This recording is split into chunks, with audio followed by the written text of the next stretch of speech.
Holy shit, it is Burnie Burns. Yes. And I am Timothy Miller with DotsCast again.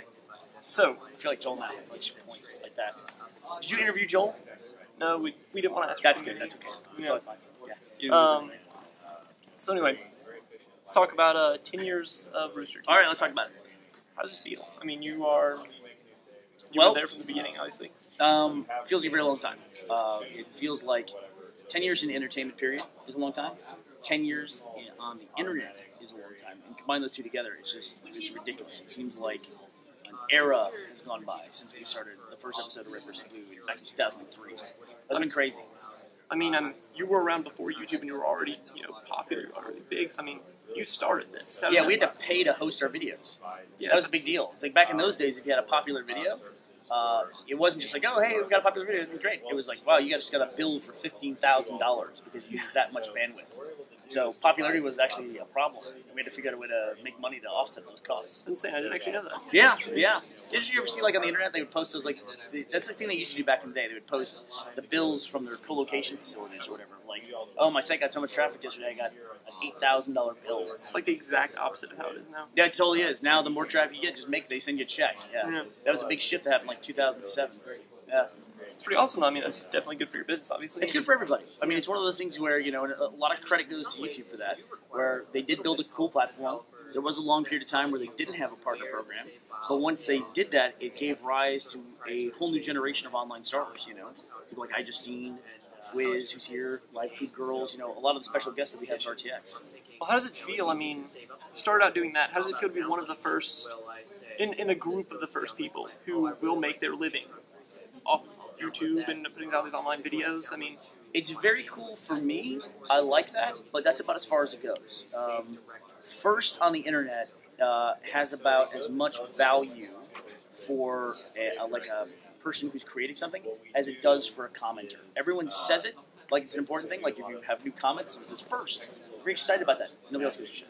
And that's basically the way it boils down. It's like being a pioneer is really cool, but at the end of the day, unless you're keeping up with everybody else, it doesn't buy you anything.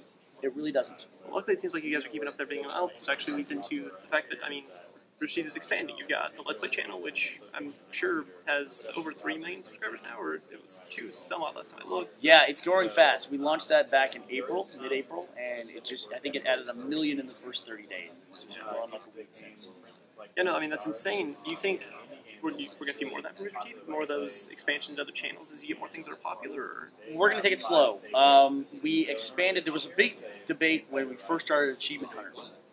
Do we keep Achievement Hunter on the main channel? Because we were making narrative content, and then we had this other content that we could produce on a much more efficient basis, so we could produce up to 5 videos a week, as we were talking about the time. 5 videos a week turned into between 15 and 30 videos a week of total content we were putting up. So it's a balancing act, because on YouTube, one of my favorite stats is that every minute that goes by, 100 hours of footage are uploaded to YouTube. Every minute. So if you wanted to watch every video on YouTube, you would fall 4 days behind every minute you tried to do that. You couldn't do it. You literally can't watch everything that's going up. And so that is, anybody making anything, there's a big noise for it to compete with. But when you get a bigger channel like ours, then you have to start looking at, are we making our own noise within our own channel? Like, are we putting out so many videos that when we put out something new, the audience just won't find it, even on our channel, our subscribers, just because there's like 5 other videos that came out right after. And so we had to say, all right, what's the balancing act between keeping a clean channel where people can come there and see something that they love, and also like splitting off content that's popular and giving it its own space to breathe in? That makes sense. What do you think you'd be doing if you weren't doing this right now? That's a good question. I had a career before this one. I was an executive for a telecom company, and that's what we were all doing before I started making videos and putting them up, and kind of came up with the idea for Rooster Teeth and how that business was going to work. That was a very good job. I loved it, and I probably would be doing that today and be very happy doing that job. It was a good company, so it's hard to say. That would have been a 20-year career at this point, but I did enjoy it, and so not for Rooster Teeth, I'd probably be doing that. Okay, well, let's see. I'm really sorry, because now this is a big gap. That's what editing's for, man. We got it. Don't even worry about it. I guess what's your favorite thing about what you do now? I mean, that's the big deal, is you do something that very few people really get to do. No, it's true. I mean, we definitely realize how lucky we are. I mean, the environment of online video today is far different than it was when we started. We were very inspired by Homestar Runner, which was a Flash cartoon. A lot of stuff back then was Flash animation. There wasn't a lot of video. We had to figure out a way to encode our video and make it available to people in a format that they could watch. In fact, we had to teach people how to download certain codecs like DivX or QuickTime and install those things to watch our videos. Now, because of the way Flash codecs are, that's what YouTube uses, HTML5, a lot of those people just have that built in the browser. You don't have to install anything to watch a video on the internet. So I think the best part of my job is now we're at that point in history where we really can make something. As a content creator, you can create something, put it online, and get it in front of an audience without going through any other gatekeepers. And that's great. Downside to it, because you're in there with a lot of other people who can do the same thing. And those gatekeepers, while they do keep you from making great content sometimes, and they do keep you away from an audience, they also serve as a vetting process. So, like when Hollywood makes movies, it's been through a very rigid process that, you have a good idea that it's going to be a good movie if it's in a theater. It's at least going to be a watchable product, right? You don't necessarily have that guarantee on the internet. And so people sometimes get tired of combing through all that on their own. You have to have a good curation process for getting the best content. That's what we think our channel is. Well, what is your favorite content to actually produce? Because, I mean, obviously you're a big deal in Red vs. Blue. You have even a podcast, you have all these other things. Yeah. What's your favorite content to produce? Oh, gosh, that's a good question. My history is as in live action.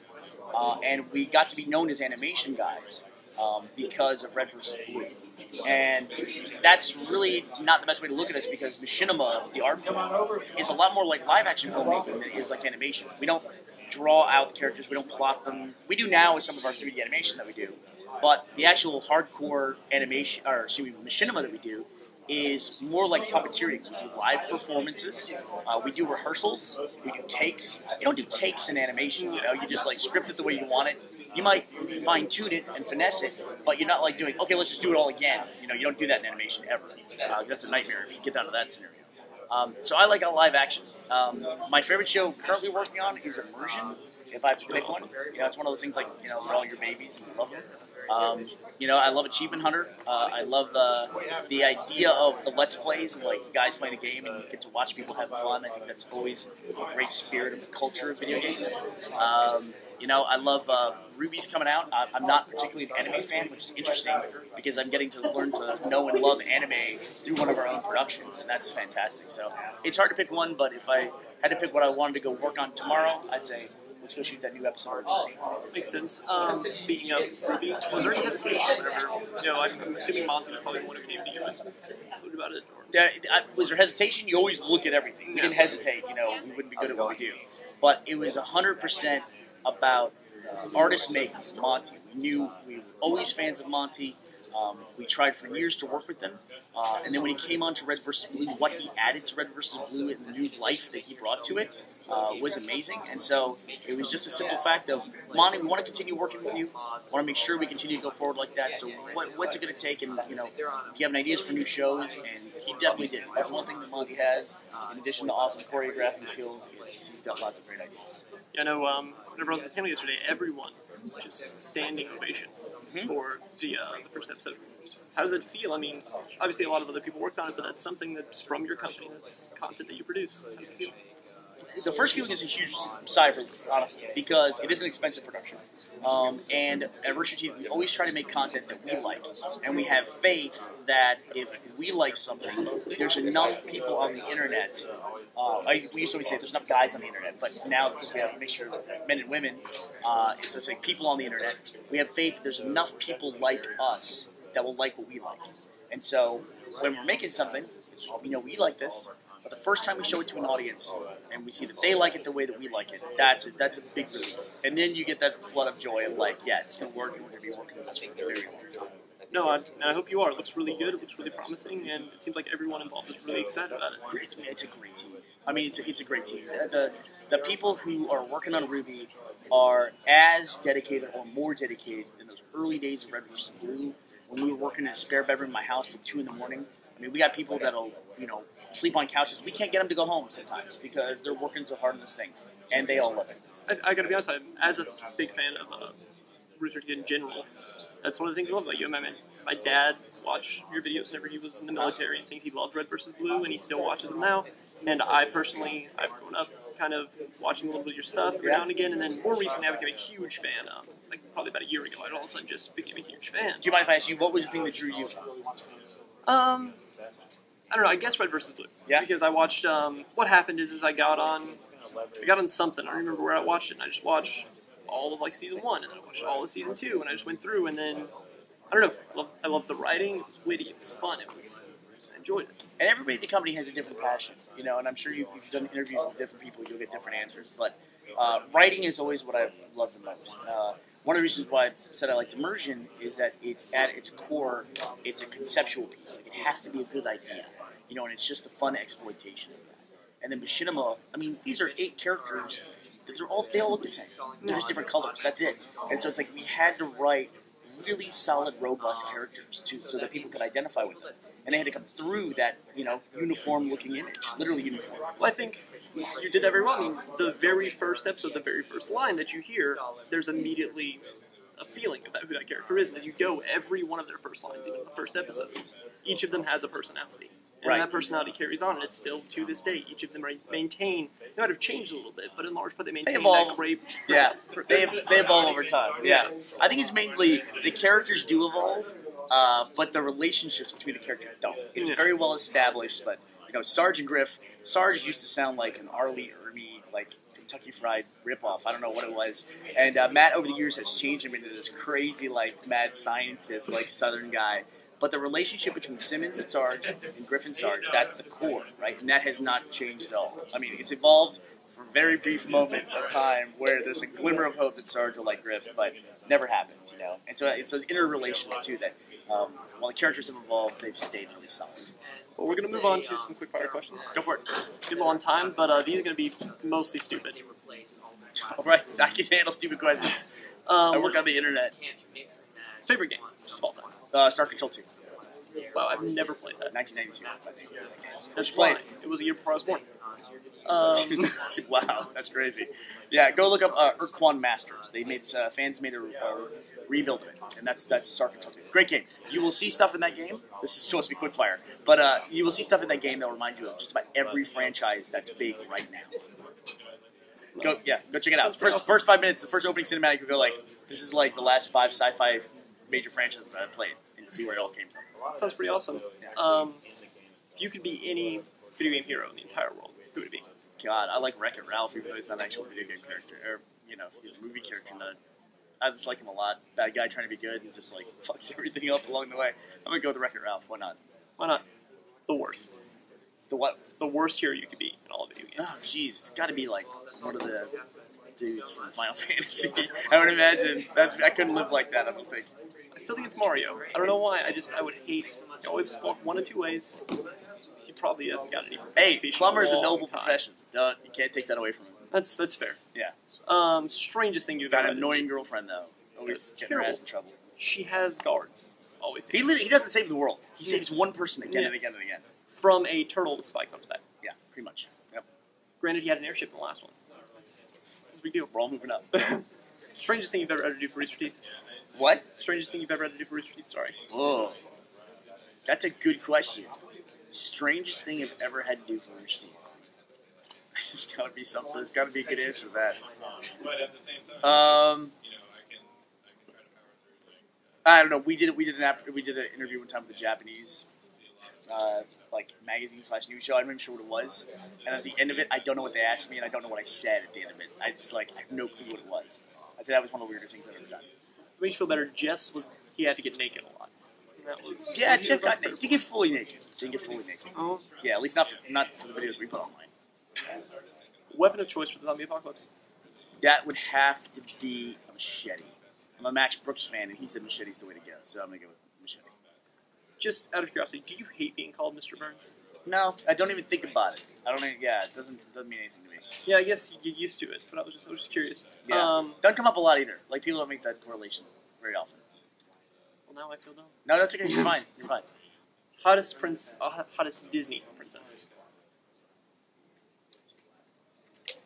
Belle. Ariel. Really? Everyone That's not a else fetish thing either. That's just I'm going with straight face looks. That's it. Everyone else has said Jasmine so far. Oh, really? I don't feel racist for not saying Jasmine. That's probably Pocahontas. How about that? That's- Keeping it real. You're still a little racist. Where's Jasmine? She was Aladdin? Yeah. I read somewhere recently that, like, probably like 200,000 for that, playing the genie in that.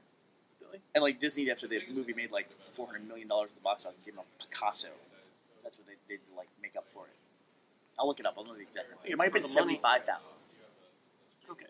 You're on the internet. You can go look it up. Pick one of us to kill fucking Mary. What are you three guys? Yeah. All right. Are you guys on camera so people can know what my choices are based on? Yes. They're on camera all the time. I gotta marry the guy with the fashion sense. Don't break my heart. You made fun of a plumber, so I have to kill you. So I'm gonna F the cameraman. So it's a good idea. F the He is- cameraman he because is it'll make you short. look good. He's short and balding. Doesn't matter. He's got That's the camera what in his hand. That's power. That's real power. You rock that. Final question.